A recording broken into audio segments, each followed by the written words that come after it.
No existe cita más célebre de la vorágine que aquella con la que arranca el libro.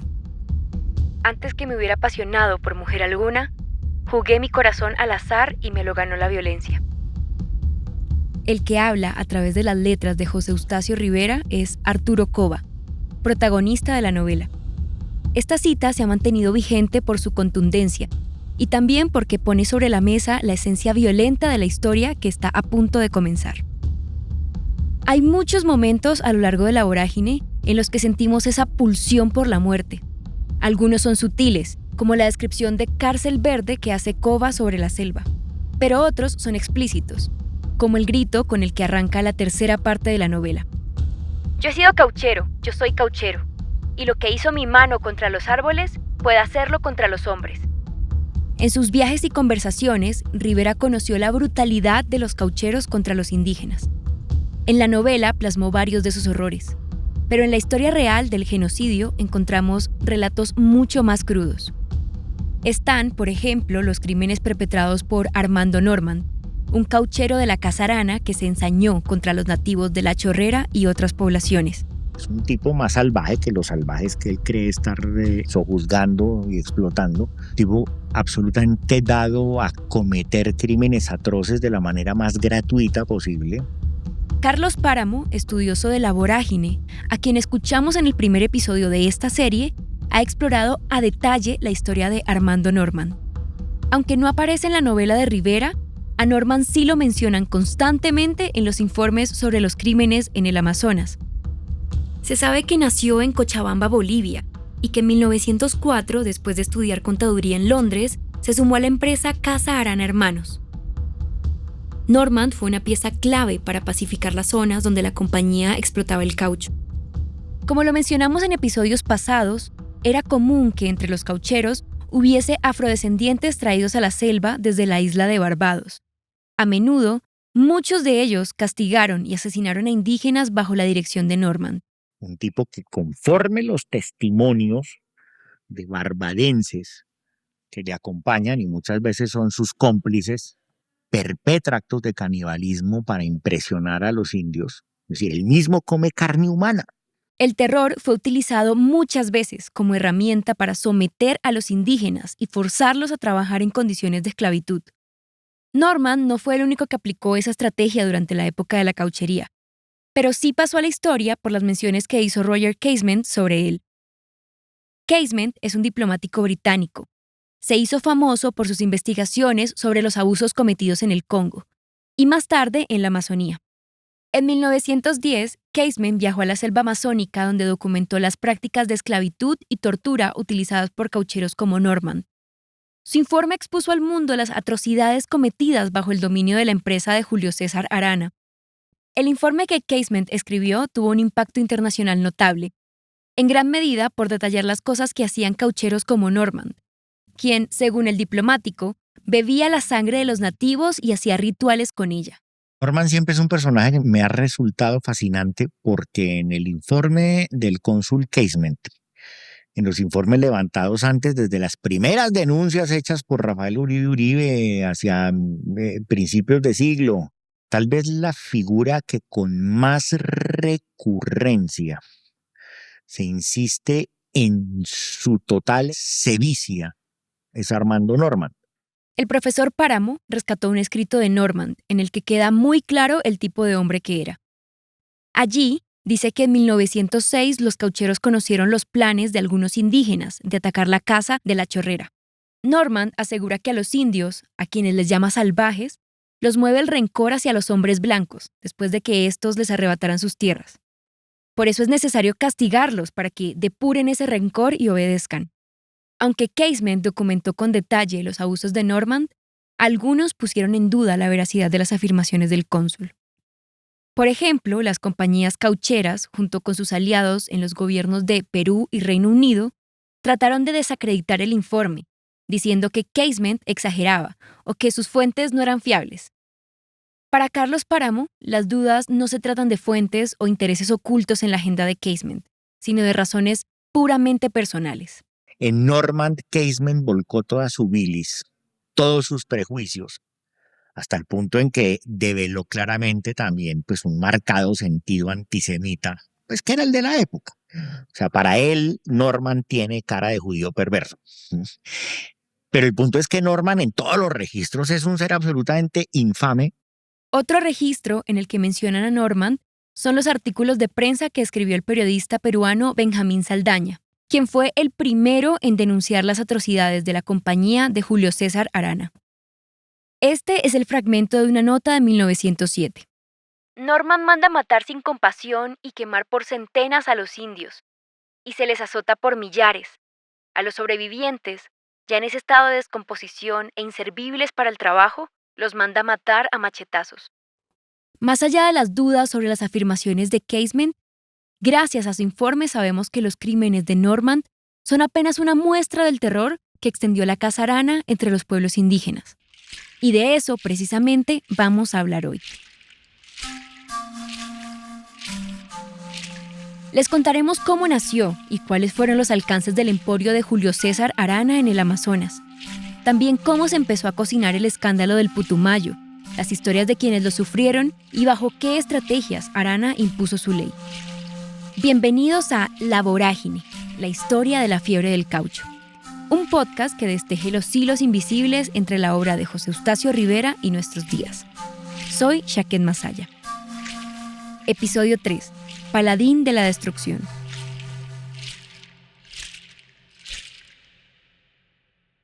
Si alguna vez han jugado Risk, el popular juego de mesa donde se busca controlar el mundo, sabrán que una de las claves para lograr la victoria es hacer alianzas para atacar territorios en desventaja. El Amazonas de principios del siglo XX se parecía a un gran tablero de Risk. Como les contamos en el capítulo anterior, varios caucheros dominaban grandes extensiones de tierra.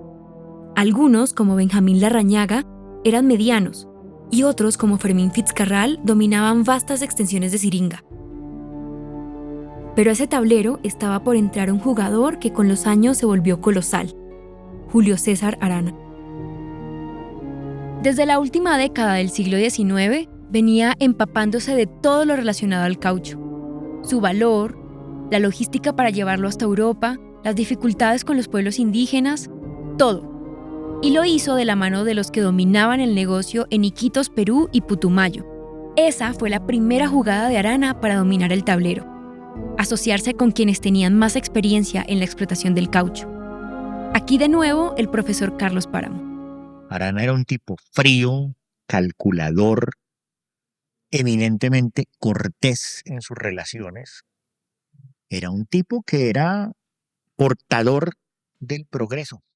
El título de portador del progreso hay que ponerlo en sus justas proporciones, porque si bien Arana ayudó a construir el sueño de un Amazonas moderno, con ciudades de corte europeo en la mitad de la selva, también puso en marcha una estructura bien articulada para someter a los indígenas.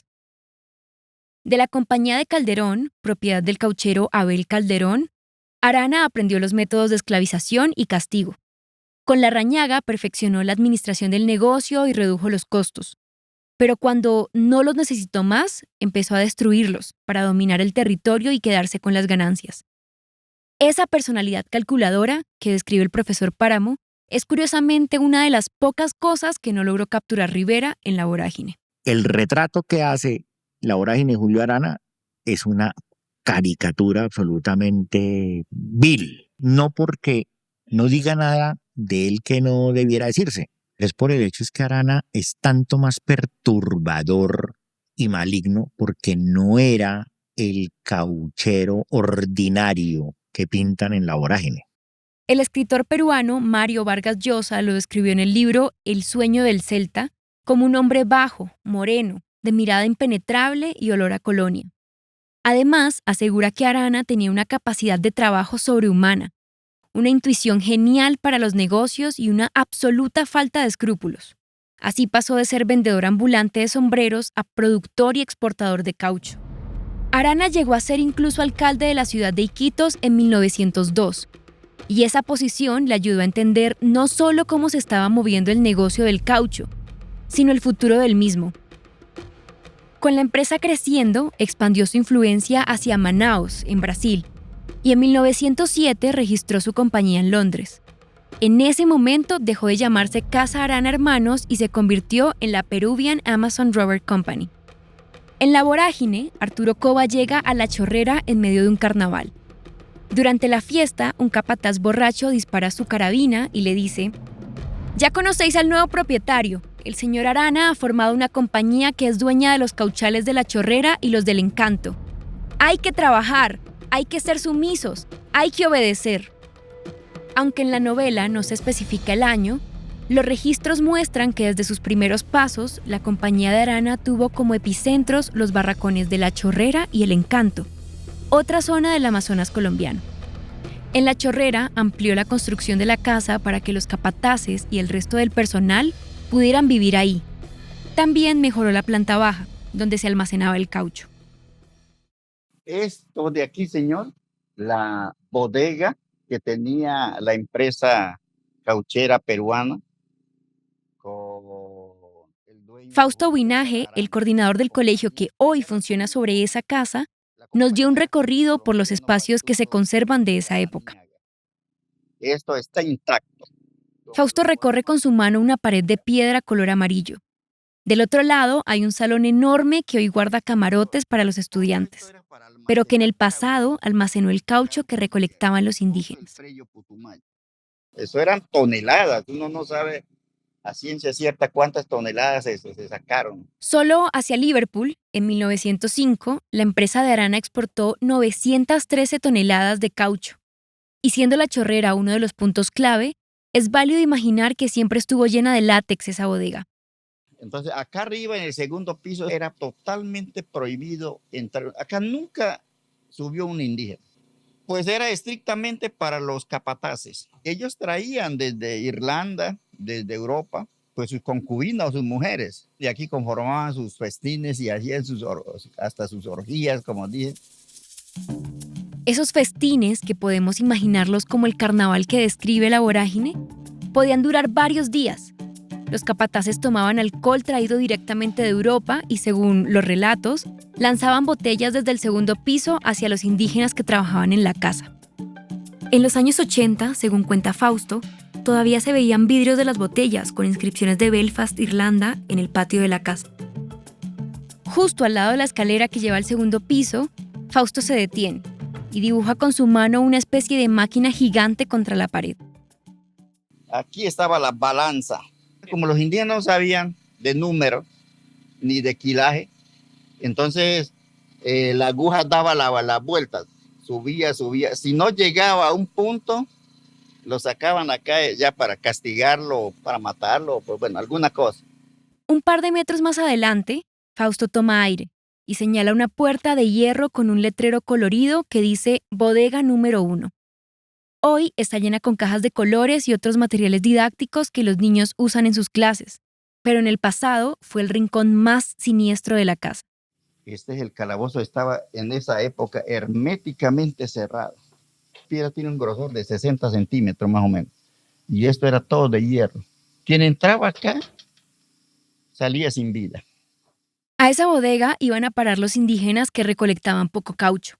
También eran recluidos allí los que desobedecían a los caucheros, y hasta los que, en palabras de Fausto, los miraban mal. Los nativos no tenían forma de saber qué les hacían dentro. Solo podían intuir a partir de los gritos que traspasaban las gruesas piedras. No, eso le daban fuete, otro en el cepo, a otro lo quemaron con querosén. Le colocaron en la cabeza unos costales o unas fibras que ahora llamamos, y le echaban querosén y lo quemaban vivo. Al alejarse de ese lugar, Fausto vuelve a respirar aliviado y le señala a un grupo de niños que juegan fútbol que tengan cuidado con las rejas detrás de la portería. Para él, esa casa no es solo el lugar donde trabaja, también representa un vínculo poderoso con el pasado que su comunidad está tratando de superar. Sí, pasar la página, pasar la historia. No todas las veces, digamos, tenemos que estar en la tristeza. No, hay que superar eso.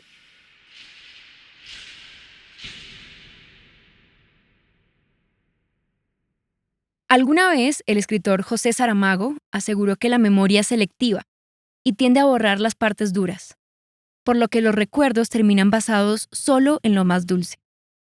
Esto, que pareciera ser una verdad contundente, no ocurre entre los pueblos indígenas que sufrieron la violencia. Al contrario, cada memoria y cada relato de esa época son heridas abiertas que necesitarán todavía mucho tiempo antes de sanar. Entre los recuerdos más tristes, según Fausto y los abuelos de la Chorrera, está la pesada cadena de deudas que los mantuvo atados por generaciones a los caucheros. Esa cadena se conoce popularmente como el sistema de enganche o endeude. El profesor y antropólogo Roberto Pineda, quien ha estudiado por más de 50 años la historia de la Amazonía y la etnología de los indígenas del Putumayo, explica cómo surgió este sistema.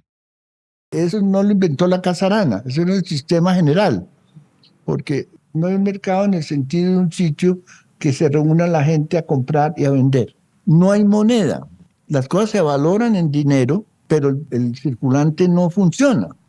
Lo que funciona es el sistema de endeude. Pues es un sistema de yo te avanzo para que puedas hacer la actividad y tú me retornas en caucho lo que te avanza.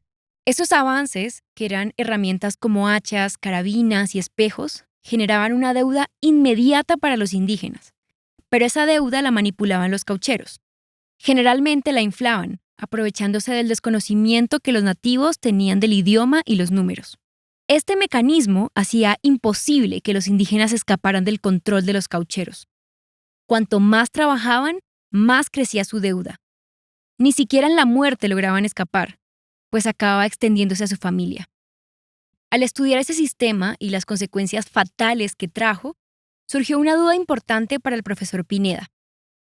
¿Por qué un hombre calculador como Arana permitía las muertes de las personas que literalmente sostenían su empresa? Yo creo que es interesante por qué mataban a la gente, ¿no? Porque hay sistemas esclavistas en donde el esclavo, pues en cierta forma se valora, es decir, porque vale plata. Suena terrible que una persona esclavizada se valore por lo que costó y no por su condición humana. Pero así funcionó, por ejemplo, en algunas zonas del sur de Estados Unidos, donde cada hombre, mujer y niño eran claves para sostener el negocio del algodón. En el Amazonas, sin embargo, ocurría lo contrario. Ese es un sistema esclavista clásico en donde la reproducción de los trabajadores no importa, porque simplemente por las correrías se añade más gente a la fuerza. Las correrías fueron una forma brutal de reclutar nuevos indígenas para la extracción del caucho. Hubo muchas formas de hacerlas. Una bastante común consistía en usar a los indígenas ya esclavizados para buscar nuevos grupos, y mediante el uso de armas intimidarlos para que se engancharan al barracón. Así les ocurrió a los papás de Luzmila Riecoche, una abuela huitoto. La Casa Arana es un sitio muy doloroso al sentir que mis padres lo mataron ahí. Luzmila, quien bordea los 100 años, nació en La Chorrera, en una zona a un día de marcha de la Casa Arana. Su papá, Balbino Riecoche, era cazador y su mamá, Antonia, artesana. Los dos habían tratado de mantenerse lejos de los caucheros por las historias de torturas y asesinatos que escuchaban, pero también porque consideraban una profanación la forma masiva en la que sacaban el caucho. Los árboles lloraron cuando el Perú le mandó a raspar todo.